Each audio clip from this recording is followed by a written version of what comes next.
Ici, un grand nombre de points d'appui précisément importants. 8 points d'appui le long de la rivière sont déjà passés. Toutes ces petites dessins-là, comme ça, là, ce sont des fortifications. Ce sont des points de défense préparés par les Ukrainiens. Et vous avez ça dans tout le Donbass. Donc, ce ne sont pas des trucs qui ont été préparés aujourd'hui. Ce sont des trucs qui ont été préparés bien avant pour faire la guerre à la Russie. Ce n'est pas arrivé soudainement parce que la Russie a envahi l'Ukraine en 2022, non. C'était préparé bien avant, ce qui montre bien en amont toutes les déclarations des Otaniens, de Hollande, de, comment elle s'appelle, la Mouta, Merkel, que ces gens-là savaient qu'ils mettraient la Russie en obligation de combattre l'Ukraine et qu'ils s'en prendraient économiquement à la Russie pour faire tomber la Russie. Ils le savaient.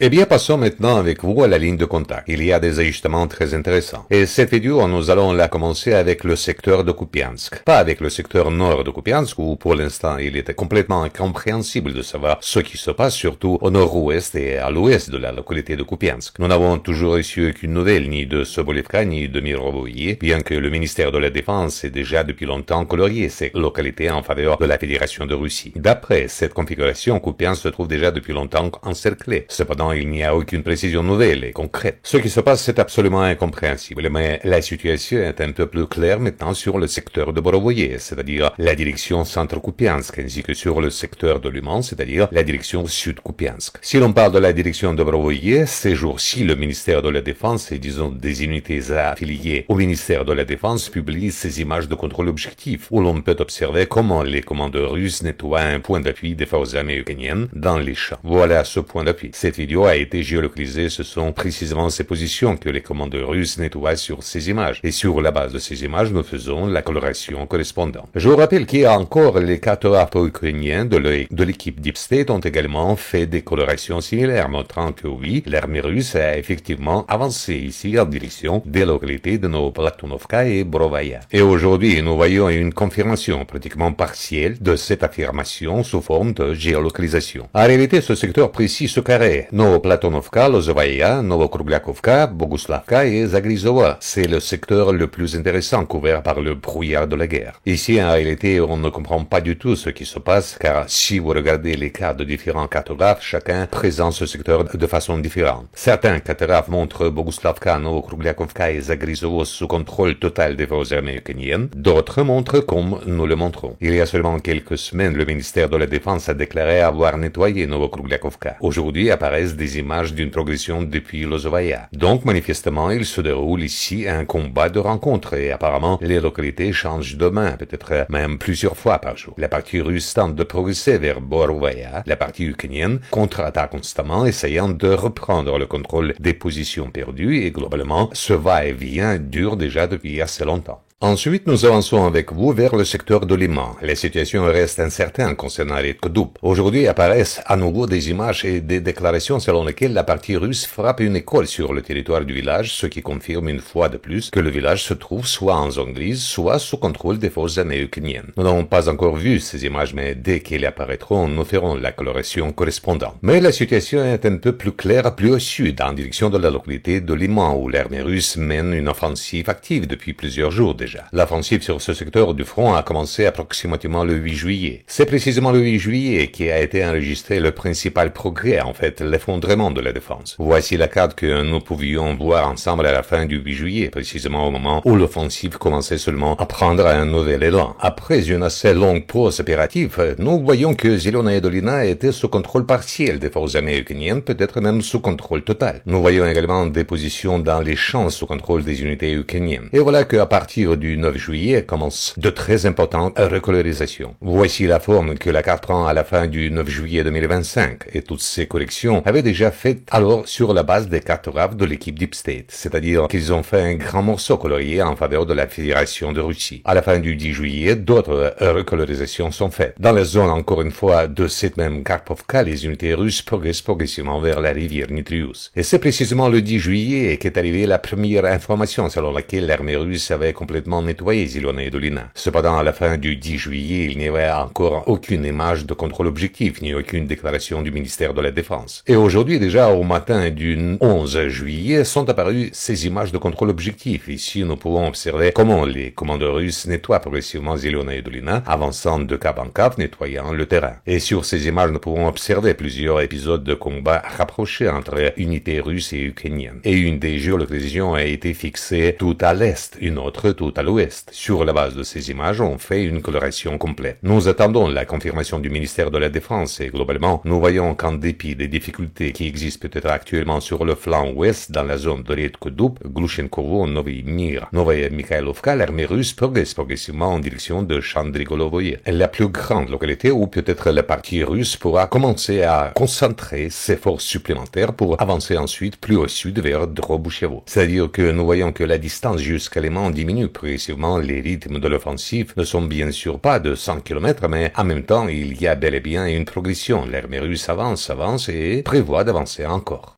Alors maintenant, nous passons avec vous au secteur de Konstantinovka. Ici, les combats continuent pour le réservoir de Glebambik. Selon différents cartographes, différents experts, au cours des dernières 24 heures, l'armée russe a de nouveau réussi à progresser sur la périphérie ouest de Yablunivka. Et voici sur ces images, nous pouvons observer ensemble des frappes de drones FPV réalisées par des unités ukrainiennes contre des soldats russes qui s'occupent de la logistique. L'une des frappes sur cette vidéo a été enregistrée précisément en ce point. Et sur la base de ces images de contrôle objectif, nous sommes arrivés à la conclusion que l'armée russe a nettoyé un nouveau point d'appui dans la partie ouest de Yablunivka. Voici à quoi ressemblait la carte encore le 9 juillet et déjà au 11 juillet, nous faisons les corrections correspondantes. Et globalement, si l'on regarde, la partie russe a parcouru un assez long chemin depuis Novoalenivka. Ici, un grand nombre de points d'appui précisément importants. 8 points d'appui le long de la rivière sont déjà passés sous. Et c'est ça que les choses, que quand on regarde ces cartes, bien évidemment, il y a beaucoup de choses qui se répètent, mais le point clé à noter dans ces cartes, c'est toutes ces petites dessins là, comme ça là. Ce sont des fortifications, ce sont des points de défense préparés par les Ukrainiens. Et vous avez ça dans tout le Donbass. Et contrairement à ce qui se dit que soi-disant les Ukrainiens prépareraient leur ligne de défense derrière, dans les oblasts qui suivent, on a bien vu qu'à Dnipro, il n'y en a presque pas. Et à Dnipro, il n'y a pas de relief. Et ça, on a commencé à préparer ça quand Minsk 2 est raté et après que la Russie ait pris la Crimée. Donc ce ne sont pas des trucs qui ont été préparés aujourd'hui, ce sont des trucs qui ont été préparés bien avant pour faire la guerre à la Russie. Ce n'est pas arrivé soudainement parce que la Russie a envahi l'Ukraine en 2022, non. C'était préparé bien avant, ce qui montre bien en amont toutes les déclarations des Otaniens, de Hollande, de, comment elle s'appelle, la Mouta, Merkel, que ces gens-là savaient qu'ils mettraient la Russie en obligation de combattre l'Ukraine et qu'ils s'en prendraient économiquement à la Russie pour faire tomber la Russie. Ils le savaient. Ils avaient préparé ce plan. Et c'est pour cela que c'était dur. Ils étaient persuadés que même si la Russie attaque, ces points de défense feraient perdre la Russie. Et la Russie a changé son mode de combat et passé à une guerre d'attrition parce que ce qu'elle veut, c'est démanteler l'Ukraine une bonne fois pour toutes. Que l'Ukraine, quand ce conflit sera fini, ne soit pas en mesure de recommencer cette bêtise une fois de plus. C'est pour cela qu'elle n'est pas pressée d'avancer et c'est aussi pour cela que ça prend du temps. Comme vous voyez, successivement, il faut prendre tous ces petits points et tous ces trucs-là, il y en avait rempli dans les 4 oblasts. Mais maintenant qu'on est en train d'arriver à la fin de ça, et vous voyez bien qu'à chaque fois qu'ils dépassent ces points, soudainement, il y a une accélération des Russes dans le Donbass, dans Lugansk, dans je ne sais pas quoi. À chaque fois qu'ils passent des endroits fortifiés comme ça, soudainement, derrière, il y a une accélération. Et c'est pour cela qu'à Dnipro, ça semble il semble progresser plus facilement qu'il ne progresse toujours dans le Donbass. Parce que dans le Donbass, il reste encore ces points-là. Mais une fois qu'ils auront vaincu ces points-là, eh ben, je ne sais pas qu'est-ce qui restera de l'Ukraine. Et c'est surtout ça que Trump et son administration ne veulent pas voir arriver. Parce que ce qui était déjà dans les 4 oblasts, les États-Unis avaient plus ou moins renoncé à ça. Ils ont laissé les Ukrainiens face à la Russie pour que les Ukrainiens prennent conscience de la situation et négocient. Mais l'Ukraine ne veut pas négocier parce que Zelensky ne sait pas comment se sortir de là.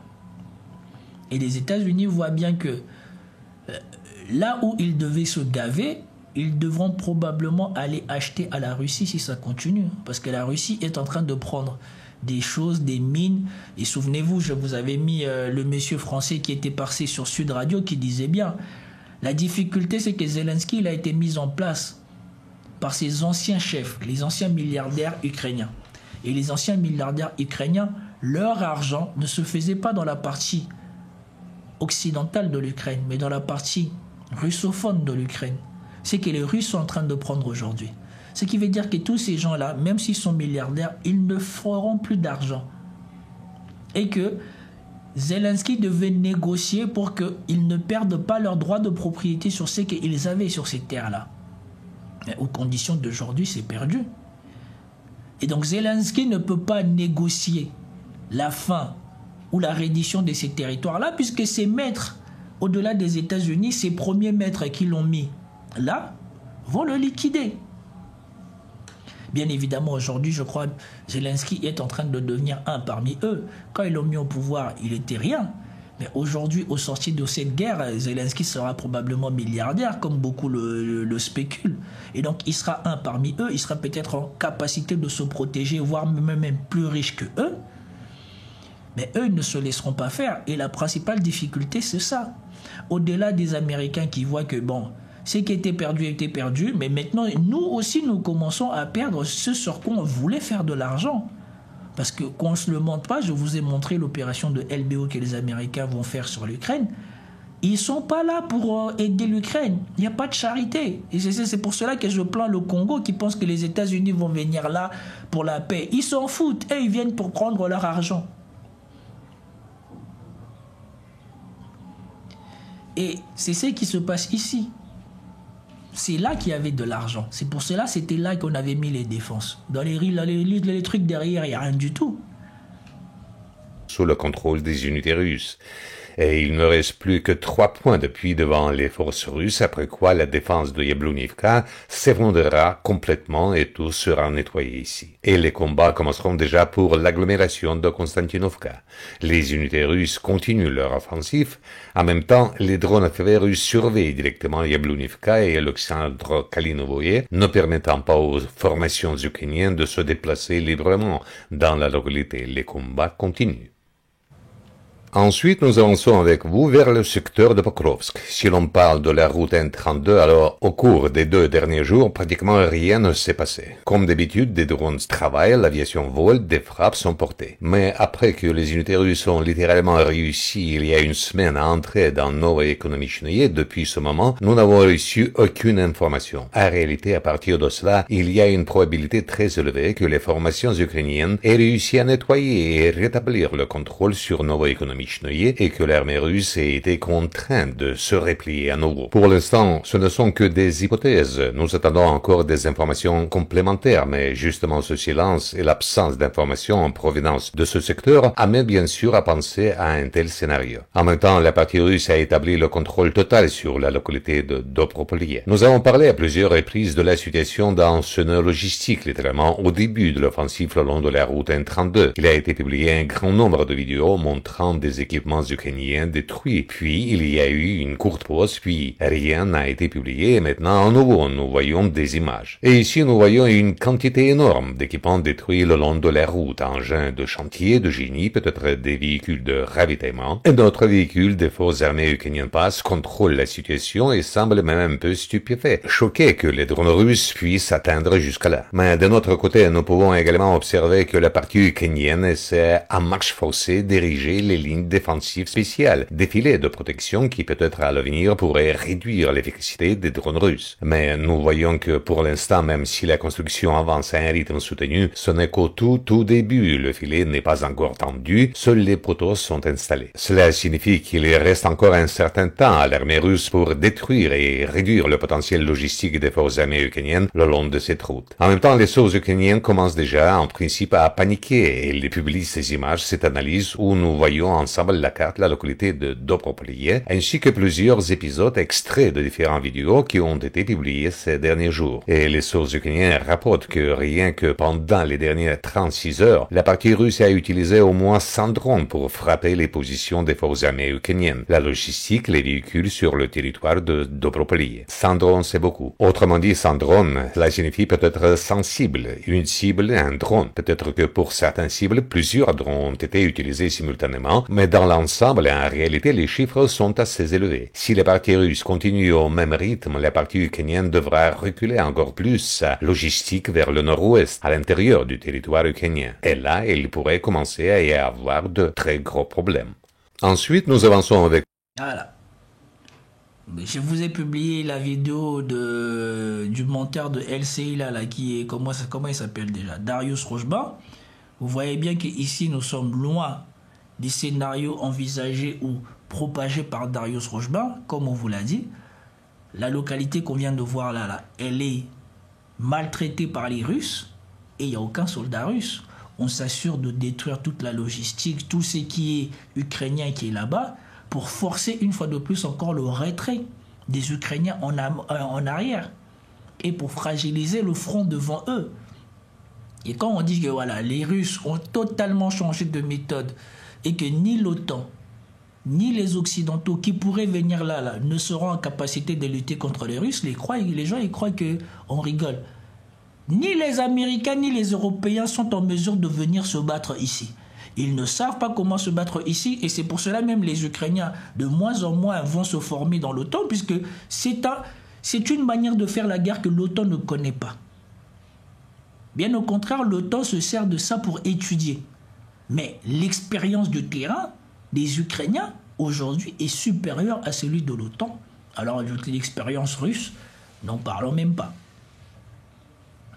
Donc concrètement, les États-Unis eux-mêmes, ils savent qu'ils ne mettront pas un pied parce que c'est trop dangereux pour eux. Et déjà, ils n'ont jamais affronté un ennemi qui était plus ou moins aussi fort qu'eux.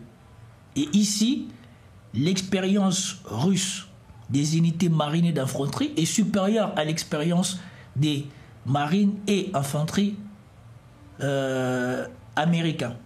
Parce qu'en Irak, certes, ils ont pris de l'expérience, mais l'armée irakienne ou l'armée afghane ou ces armées-là n'étaient rien comparé à si jamais ils devaient aller s'opposer aux Russes. Alors je ne parle même pas des Européens.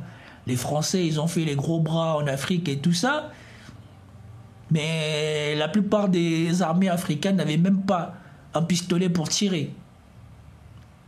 Aveu du gouvernement malien, du gouvernement burkinabé. Les Français faisaient exprès de dépouiller les armées africaines pour que les armées africaines s'en remettent à eux pour leur protection. Donc concrètement, les Occidentaux, ils parlent.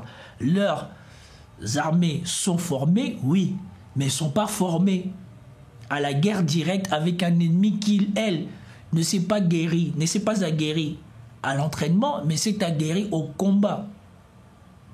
Et on rappelle que les Russes maintenant ont plein d'unités expérimentées, parce que contrairement aux Ukrainiens, les Russes font des rotations d'effectifs.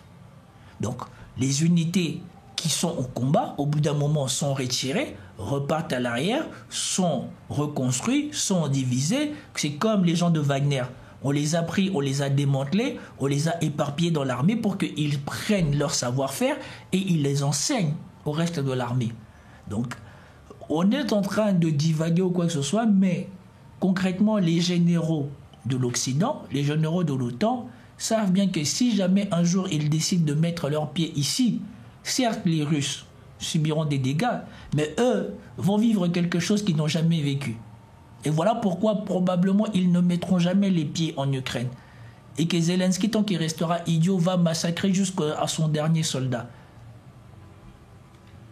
vers les directions Sud-Donetsk et Dnipropetrovsk, où l'armée russe continue sans arrêt de progresser vers l'ouest. À l'heure actuelle, les principaux combats se déroulent pour la localité de Myrnoye. Pour être honnête, nous nous attendions à ce que les forces armées ukrainiennes se retirent de cette localité déjà hier, car le 9 juillet, l'assaut a commencé. Le 10 juillet, les cartographes ukrainiens font déjà une correction, selon laquelle la partie russe s'est solidement installée dans la partie centrale et tout le village est déjà colorié en zone grise. Et aujourd'hui, on s'attendait à ce qu'apparaisse peut-être une nouvelle vidéo du groupe de troupes Est et peut-être que le ministère de la Défense confirme cette information. Mais comme vous le voyez, pour l'instant rien. En même temps, l'armée russe continue d'avancer aussi par le nord depuis Tolstoï. Je vous rappelle que littéralement avant-hier, cette localité a été nettoyée par l'armée russe. Il y avait des images de contrôle objectif correspondantes et après une très courte réorganisation, les unités russes ont avancé plus loin. Actuellement, la tâche pour l'armée russe est de nettoyer les localités de Zelenegaï, Novokatskoye et Grushevskoye. Et aujourd'hui, des informations arrivent que les unités de pointe des forces armées de la Fédération de Russie sont déjà arrivées tout près, voire peut-être ont pénétré dans le petit village de Grushevskoye. C'est une rue, peut-être une dizaine de bâtiments. Donc, il est possible qu'aujourd'hui, ce village soit nettoyé et que progressivement, les unités russes commencent à avancer plus loin en direction de Novokatskoye. Autrement dit, ici, les combats continuent et continueront jusqu'à atteindre les frontières administratives qui ne sont déjà qu'à quelques kilomètres. En même temps, la partie ukrainienne essaie soit d'envoyer des renforts, soit d'évacuer des unités de ce secteur du front, mais ici opèrent les opérateurs FPV russes et globalement, dès que quelque chose est repéré, est aperçu, c'est immédiatement détruit. Se déplacer, bouger et se cacher ici est assez difficile. On signale également une progression des unités russes en direction de la localité de Voskresenskoye. Divers sources s'en parlent et il existe aussi des images de contrôle objectif qui confirment cette information. Ces images ont été publiées par la 31e brigade des forces armées ukrainiennes et ici nous pouvons observer des frappes sur les commandos russes, sur les véhicules russes qui se déplacent à travers les champs, réduisant progressivement la distance jusqu'à la localité de Voskresenskoye. Sur la base de ces images, on fait la correction correspondante, c'est-à-dire que les combats sont déjà au port de ce village. Si l'on parle maintenant du secteur de Zaporozhye, alors après plusieurs jours d'offensive intense, l'intensité des combats a considérablement diminué. Malgré le fait que la partie nord de Kamenskoye ne soit pas encore nettoyée et que des combats aient lieu pour la partie centrale, nous ne voyons aucune correction. Il est possible que la partie ukrainienne ait réussi à transférer des renforts supplémentaires pour stabiliser les situations et que peut-être une certaine pause opérationnelle s'installe ici pour un temps. Et c'est tout, chers amis. La chaîne Rapport Militaire vous rappelle que nous condamnons toute violence dans le monde et appelons toutes les parties à entamer immédiatement des négociations et à résoudre tous les problèmes par la voie diplomatique. Peace out.